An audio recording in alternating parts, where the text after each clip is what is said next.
Hey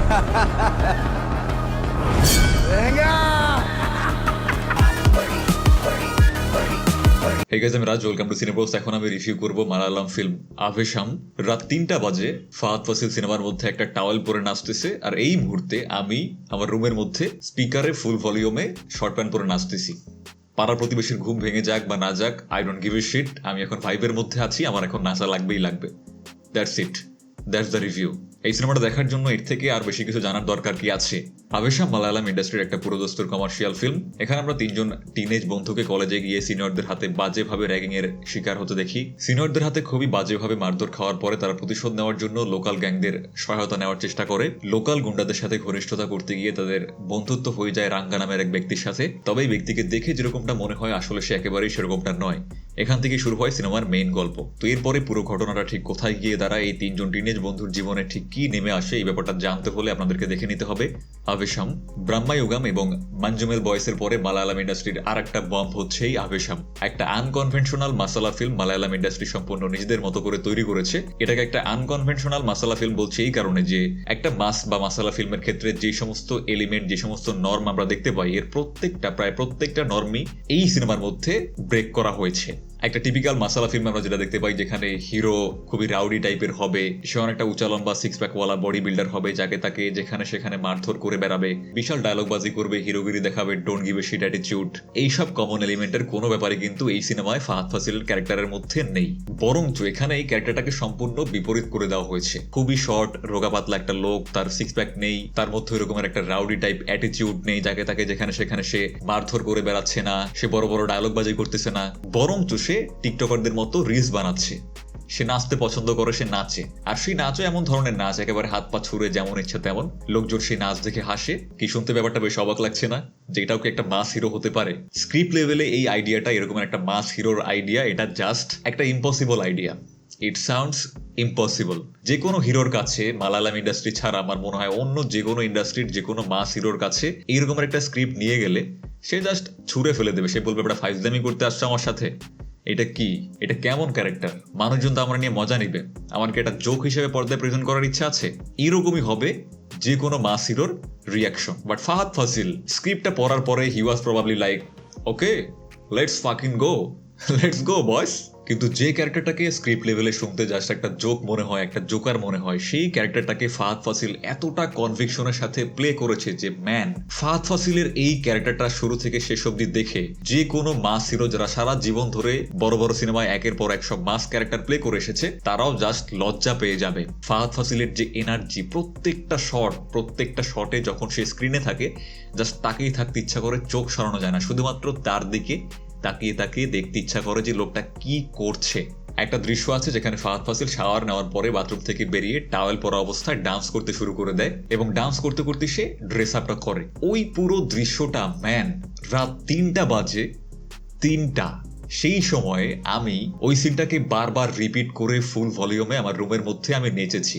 yes, এত বড় বড় মাস সিনেমা, এই কেজিএফ বলুন, পুষ্পা বলুন, এই সমস্ত সিনেমা আমি কিন্তু খুবই এনজয় করেছি। বাট এই সমস্ত সিনেমার মধ্যে এমন কোনো মোমেন্ট ছিল না, এমন কোনো গান ছিল না যেটার মধ্যে আমি উঠে গিয়ে একেবারে নাচানাচি শুরু করে দিয়েছি। এই ব্যাপারটা আমার ক্ষেত্রে খুব একটা বেশি হয় না। বাট এই সিনেমাটার মধ্যে এটা কিন্তু কোনো গানের দৃশ্যও ছিল না, এখানে কোনো আইটেম সংও হচ্ছে না। যেরকমটা আমরা দেখতে পাই যে প্রত্যেকটা মাস মাসালা ফিল্মের মধ্যেই একটা আইটেম সং রাখতেই হবে, সেখানে কোনো না কোনো মেয়েকে নিয়ে এসে তাকে নাচানাচি করাইতে হবে, না হলে নাকি দর্শকদের মন ভরে না, দর্শককে নাকি নাচানোর জন্য এগুলো করাই লাগে। বাট এই সিনেমাটার মধ্যে সেরকমের কোনো ব্যাপারই নেই, এখানে কোনো আইটেম সং নেই, কিচ্ছু নেই। ফাহাদ ফাসিল খালি গায়ে এরকমের রোগা পাতলা আমার মতো হ্যাংলা একটা লোক টাওয়েল পরিহিত অবস্থায় সে নাচানাচি করতেছে, এবং সেখানেও সে চরম কোনো হুক স্টেপ দিচ্ছে না, ইচ্ছা মতো হাত পা ছুড়ে যেদিকে ইচ্ছা সেদিকে যেমনে খুশি তেমনে সে নাচতেছে।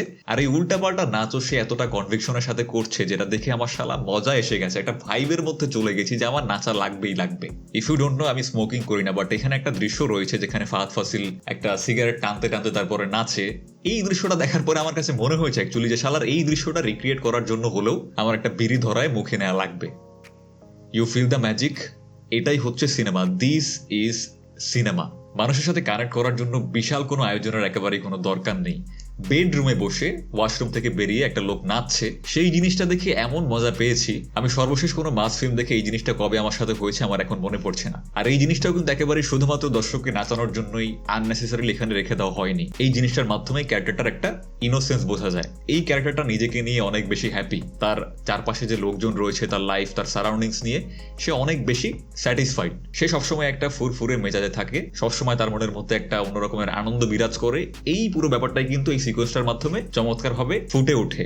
এমন কিছু অ্যাকশন সিকোয়েন্সেস এই সিনেমাটার মধ্যে রয়েছে যেগুলো দেখে আপনি জাস্ট পিওর গুজবাম ফিল করবেন। এমন এমন ক্যারেক্টার এমন এমন বিপদের মধ্যে পড়ে যায় যার জন্য আপনি ফিল করবেন। And this is quite strange because এই সমস্ত ক্যারেক্টারকে কিন্তু আপনি একেবারেই চেনেন না, জানেন না। এমনকি তারা এই ফিল্মের মধ্যে একেবারেই কোনো ইম্পর্টেন্ট ক্যারেক্টার না, জাস্ট কিছু এক্সট্রা স্টান্টম্যান বলা যেতে পারে, যারা বিভিন্ন বড় বড় ফাইটে এক্সট্রা হিসেবে ব্যাকগ্রাউন্ডে মারামারি ছোটাছুটি করে। এই সমস্ত ক্যারেক্টারও যখন বিপদে পড়ে তার জন্য আপনি ফিল করবেন, বিকজ এমনই কিছু মোমেন্ট ক্রিয়েট করা হয়েছে। এই ক্যারেক্টারদেরকে হয়তো আপনি চেনেন না, বাট এখানে আমাদের যে মেইন ক্যারেক্টার ফাহাদ ফাসিল, তার চোখে মুখে আপনি এই সমস্ত ক্যারেক্টারের জন্য একটা টান, একটা ভালোবাসা দেখতে পাবেন। এই জন্য যেহেতু আমাদের মেইন ক্যারেক্টার এখানে এই সমস্ত ক্যারেক্টারের জন্য ফিল করছে, দ্যাটস ওয়াই এই জিনিসটা আমরাও ফিল করি। See the magic hair.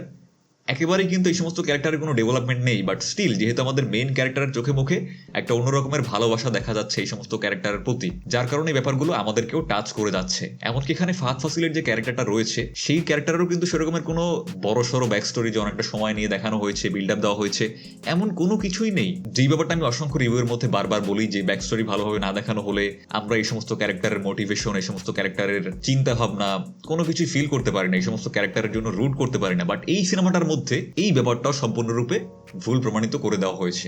এখানে ফাহাদ ফাসিলের যে দুই একটা ফ্ল্যাশব্যাকের সিকোয়েন্স রয়েছে সেগুলো খুবই সংক্ষিপ্ত আকারে দেখানো হয়েছে, এবং এই সমস্ত ব্যাপারগুলো অনেকটা জোক আকারেই দেখানো হয়েছে। যখন আপনি দেখবেন তখন আপনি কিন্তু একেবারেই ফিল করবেন না যে এর কোনো মানে রয়েছে।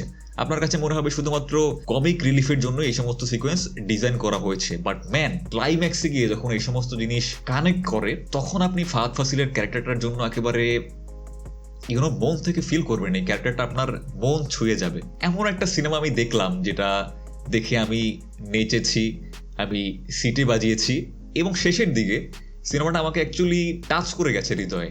এই রাঙ্গার যে ক্যারেক্টারটা, আমি বলবো এই ক্যারেক্টারটা একটা কাল্ট ফলোয়িং ডিজার্ভ করে। সময়ের সাথে সাথে আস্তে আস্তে আমার বিশ্বাস যে রাঙ্গার ক্যারেক্টারটা একটা কাল্ট ফলোয়িং গেইন করতে পারবে। আর শেষের 20 মিনিট ক্লাইম্যাক্সে ফাহাদ ফাসিলের যে অভিনয়, my god, he was a fucking beast. এরকম একটা মাস ফিল্মের মধ্যেও সে এমন অভিনয় করে বেরিয়ে গেছে, ভাই রে ভাই, যেটা বললাম যে তাকে দেখে মনেই হয় না যে এই লোক জীবনে এই ধরনের ক্যারেক্টার কখনো প্লে করে নাই। তাকে দেখে মনে হচ্ছে যে সে আজীবন এই ধরনের ক্যারেক্টারই, এই ধরনের মাস ক্যারেক্টারই প্লে করে আসছে। তো আমি এই সিনেমাটা খুব খুব খুব এনজয় করেছি। আমার কাছে এক্সপেকটেশনের তুলনায় অনেক অনেক অনেক বেশি ভালো লেগেছে। অ্যান্ড পার্সোনালি সিনেমাটা আমাকে অনেক বেশি টাচ করেছে। আমি আরো অনেক ডিটেইলে কথা বলতে চাই, বাট স্পয়লার আমি একেবারে দিতে চাচ্ছি না। দ্যাটস ওয়াই রিভিউটা এখানেই শেষ করছি। I am gonna give this one 4 out of 5। রিভিউটা দেখার জন্য অসংখ্য ধন্যবাদ। কমেন্ট আপনাদের মতামত অবশ্যই জানাবেন। যদি আমাদের চ্যানেলে প্রথমবার হয়ে থাকেন প্লিজ লাইক এন্ড সাবস্ক্রাইব। দেখা হচ্ছে নেক্সট ভিডিওতে। Till then, tata.